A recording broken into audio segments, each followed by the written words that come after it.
Prime নাম্বারের question নিয়ে আজকে আমরা চলে এসেছি। How many prime numbers are there between 10 to 30?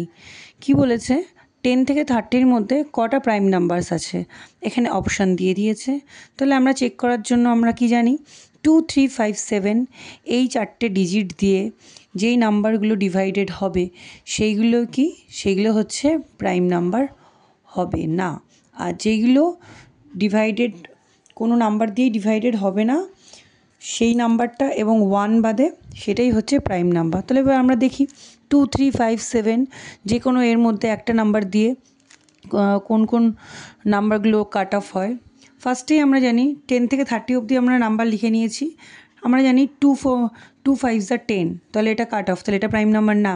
11কে দেখো, 11কে কিন্তু আমরা 2 বা 3 বা 5 বা 7, এই যে 2, 3, 5, 7 এই চারটে নাম্বার দিয়ে যেই নাম্বারগুলো কাট অফ হবে সেইগুলো প্রাইম নাম্বার না। আমি আবারও বলছি, তাহলে 11 কিন্তু 2 বা 3 বা 5 বা 7 যে কোনো একটা দিয়ে কাট অফ হলেই হবে। এই চারটের একটা নাম্বার দিয়ে কিন্তু 11 কাট অফ হচ্ছে না, তাহলে 11 ইজ আ প্রাইম নাম্বার। ওকে, তাহলে 2 6 12, তার মানে কি এটা কাট অফ হচ্ছে।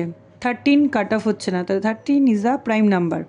14 কাট অফ হচ্ছে, 7 2s are 14। আচ্ছা, নেক্সট 15 হচ্ছে 5 3s are 15, 15ও কিন্তু তাহলে কাট অফ হচ্ছে, প্রাইম নাম্বার না। 16 8 2s are 16, 16ও তাহলে প্রাইম নাম্বার না। আচ্ছা, 17 কিন্তু আমরা দেখছি 2 বা 3 বা 5 বা 7 এই চারটের মধ্যে কোনোটা দিয়েই এটা কাট অফ হচ্ছে না, তাহলে 17 ইজ আ প্রাইম নাম্বার। আচ্ছা, নেক্সট 18 হচ্ছে 3, 6 3s are 18, তাহলে 18ও কাট অফ হচ্ছে, but 19 is a prime number. 19 কিন্তু এই চারটে নাম্বারের মধ্যে কোনোটা দিয়েই কাট অফ হচ্ছে না। আচ্ছা, নেক্সট চলে আসি, এই যে 20ও কাট অফ হচ্ছে 2 দিয়ে। আচ্ছা, 21 7 3s are 21, 22 2 1s are 11 2s are 22, তাহলে 22ও কাট অফ হচ্ছে। 23 কাট অফ হবে না, 24ও কাট অফ হবে 2 দিয়ে, 5 দিয়ে 25 কাট অফ হবে, 2 দিয়ে 26 কাট অফ হবে, 3 দিয়ে 27 কাট অফ হবে, অ্যান্ড 2 দিয়ে 28 কাট অফ হবে, বাট 29 কিন্তু কোনো কিছু দিয়ে কাট অফ হবে না, তাহলে 29 ইজ আ প্রাইম নাম্বার। আর নেক্সট 30 ইজ আ 3 দিয়ে 30 কাট অফ হবে। তাহলে আমরা এখানে কটা প্রাইম নাম্বার পেলাম?